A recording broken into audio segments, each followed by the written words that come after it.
Welcome to this explainer from the Business Basics Hub. Today, we're figuring out if you need a DBA or an LLC to make your brand official. If you're starting a new venture and kind of feeling completely stuck on all the paperwork, well, you're definitely in the right place. I'm your host, and today we're breaking down exactly what you need to know to protect yourself and your business. We're going to skip all that dense legal jargon and just give you the plain English facts. By the end of this explainer, you'll know exactly which path makes sense for you. Oh, and before we dive in, here's our standard intro disclosure. This explainer is for general educational purposes only. It's not legal, tax, or financial advice. All right, let's get to it. Here is our roadmap. We'll hit definitions for DBA and LLC, talk about why this choice matters, compare the pros and cons, run through a step-by-step creation guide, and wrap up with some common beginner mistakes. Section 1. DBA and LLC. Let's get on the same page. First up, the DBA. That stands for Doing Business As. Now, a DBA is basically just a registered public nickname for your business. Depending on where you live, you might hear it called a fictitious name, an assumed name, or a trade name. But honestly, they all mean the exact same thing. It's just a government record so people know who is actually behind the brand. Like, say, John Smith wants to start landscaping. He files a DBA for Smith's Quality Landscaping, so he doesn't just have to use his personal name. But, and this is a big but, a DBA does not change your business structure. It doesn't create a new legal entity. Legally speaking, you and the business are still the exact same person. Now, an LLC, that stands for Limited Liability Company.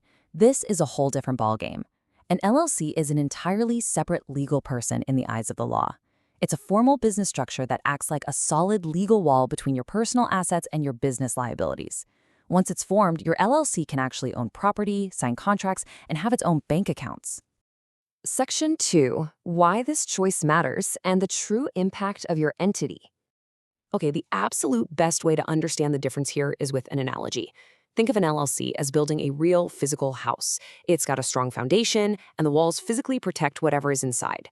A DBA, on the other hand, well, that's just painting a really nice sign to hang on the front of that house.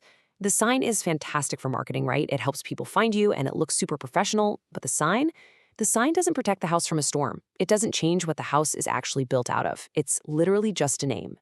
So here is the absolutely crucial point. A DBA does not protect your personal money, your home, or your savings if your business gets sued or takes on debt. If someone sues Smith's Quality Landscaping and it's just a DBA, they are actually suing John Smith directly.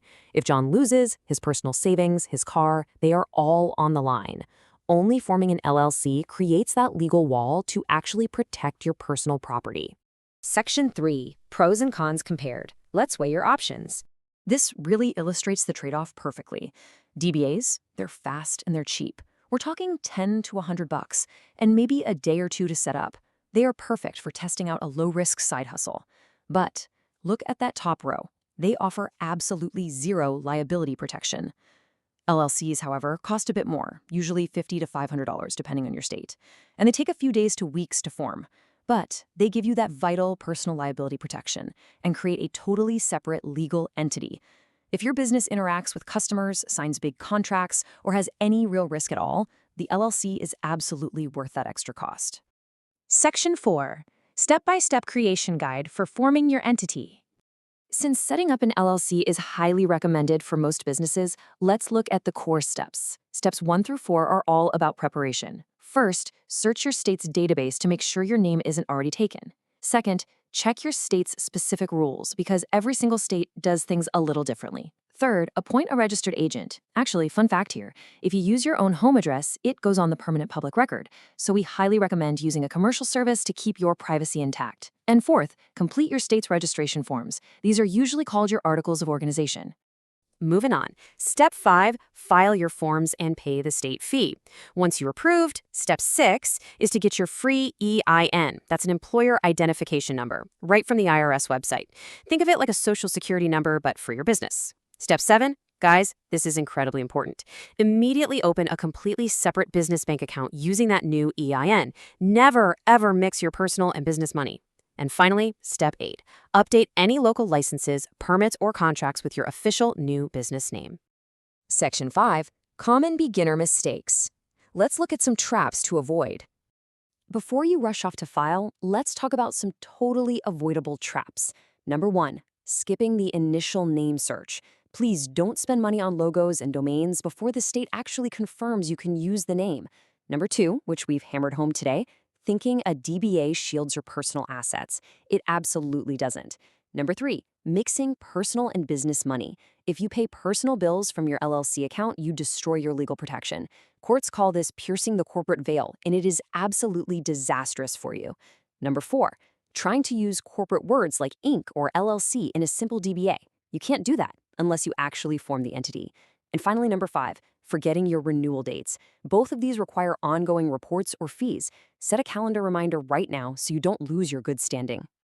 If you're finding this explainer helpful, please hit that subscribe button and turn on the notification bell so you don't miss our next one. Go ahead and tap the like button too, and feel free to share this with anyone who needs some simple, no-fluff business clarity.